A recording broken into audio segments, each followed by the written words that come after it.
Existe uma pergunta que muitos fazem a respeito da questão do arrebatamento, né? Tem quem diga que o arrebatamento é uma interpretação totalmente equivocada, que não vai existir arrebatamento nenhum. Tem quem diga que existe e aí defende que o arrebatamento viria para um determinado grupo, que eles dizem que seria a igreja, digamos, né? Que viria antes do anticristo, outros que dizem que viria no meio do reinado, que se convencionou numa boa parte aí das interpretações de que seria 7 anos, né? E outros dizem ainda que viria só no final. O que tu diz no teu entendimento a respeito de arrebatamento? Existe e se existe? Em que momento que se Então, daria? a popularização da questão envolvendo arrebatamento, Holding, esqueci o nome da pessoa que trouxe essa visão do arrebatamento instantâneo, né? Em que a pessoa vai estar ali, daqui a pouco sumiu porque foi arrebatada. Isso virou depois disco, As Últimas Trombetas, ou A Última Trombeta, virou filme, Deixados para Trás, virou séries, inclusive.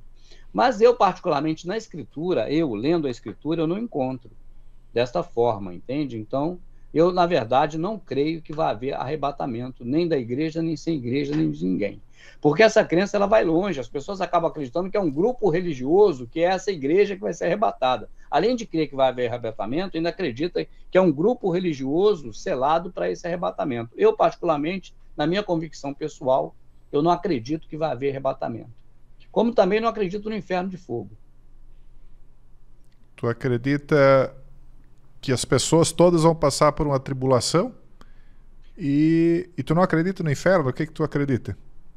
Eu leio em Apocalipse que até o fogo o lago de fogo foi consumido. Então, quer dizer, consumido para nunca mais existir, assim está escrito. Eu acredito que a pessoa que está longe do Criador vai estar em ausência eterna da existência. Vamos dizer, para quem enxerga um escuro. E quem estará salvo estará em outra dimensão que a gente não tem como dimensionar, né?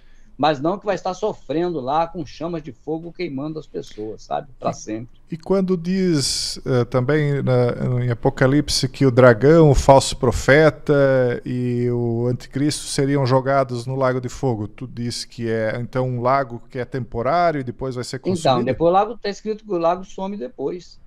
Não vou dizer que é a passagem que eu não tenho aqui na mente, mas que depois o lago também é consumido.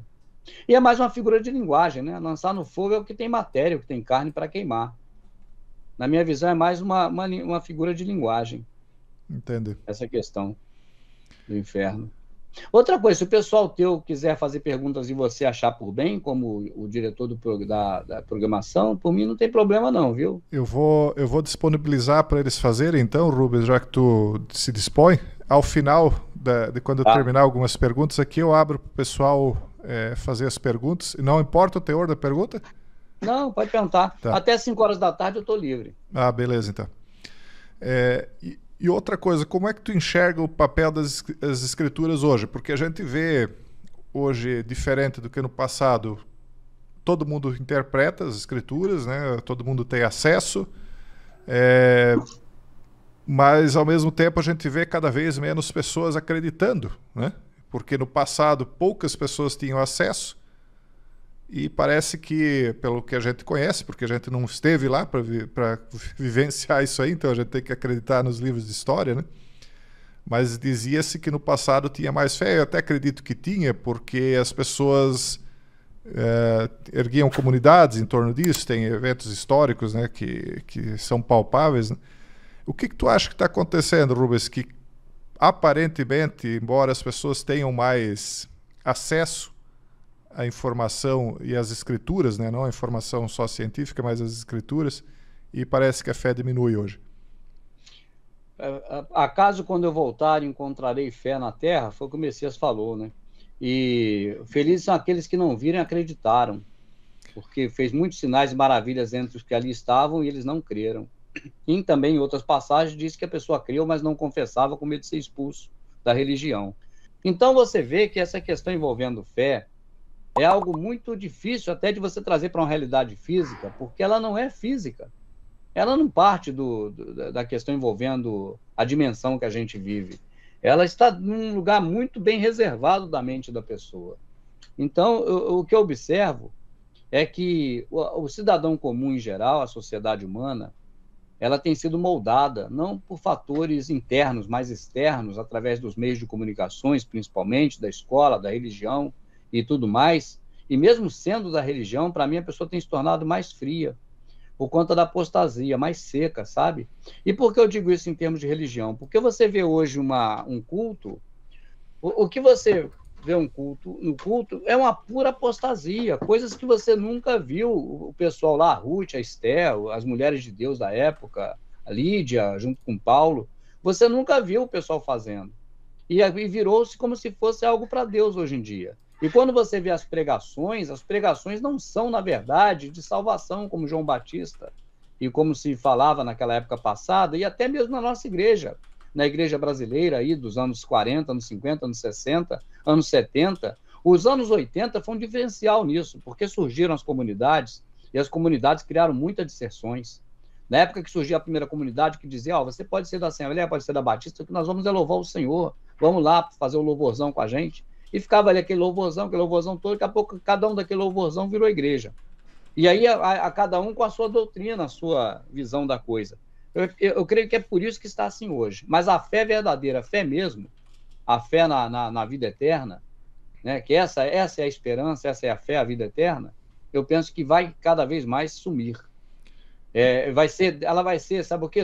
Suprimida pelas ofensas exteriores, ofensas das músicas evangélicas, ofensas da mídia em geral, da rede social em geral. Eu penso que tudo isso colabora muito. Então, tu acha que o que está diminuindo é mais a igreja institucional do que a fé que sempre existiu? Então, as pessoas estão se direcionando para um outro tipo de fé, no teu entendimento? É a fé na religião e não no Criador, não no Messias, entende? Não a fé espiritual, a fé física. A fé física é aquela pessoa que vai para a igreja, que acredita que indo lá, ela fisicamente está mais próxima de Deus, porque ela foi até a casa dele ou algum local que se cultua a ele. Que fisicamente ela está mais próxima porque está junto com os irmãos e precisa estar com os irmãos, porque a brasa não continua quente sozinha. Ela acredita que se ela não estiver frequentando, ela não vai estar mais no altar de Deus. Então Deus se materializou. Ele se materializou em locais onde vai haver um culto evangélico, mesmo que seja um estádio de futebol, agora ali está materializado como algo santo, porque onde pisar a planta dos pés de um santo, ali é santo. Então essa coisa toda, e fora o contexto de que traz tudo para dentro da religião, que antes era condenado como mundanismo, que eu nunca achei que foi mundanismo, mas pregava-se que era mundanismo. Mas hoje, se for gospel, pode todo mundanismo também. Então eu penso que isso vai tudo agregando, entende? Vai agregando para que as pessoas vão cada vez ficando mais apóstatas, mais distante da realidade inicial e mais próximas da perdição eterna, de não se dar bem. Por quê? Porque se a pessoa se apega principalmente ao que leu na Escritura sobre o Messias e sobre o Criador, não estou falando aqui de leitura do que ele mandava sacrificar, matar criança, oferecer cabeça de pessoas como...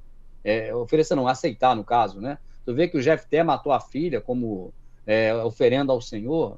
Qual o Senhor aceitaria? Jesus aceitaria? Eu penso que é difícil. Então não estou falando da questão de Velho Testamento com Jeová. Estou falando do que o Messias apresentou do pai dele, um pai amoroso, do qual não tem sombra de variação. Se a pessoa se apega a esse pai, se apega ao filho e aguarda a esperança que é a vida eterna, eu penso que não erra o caminho, entende?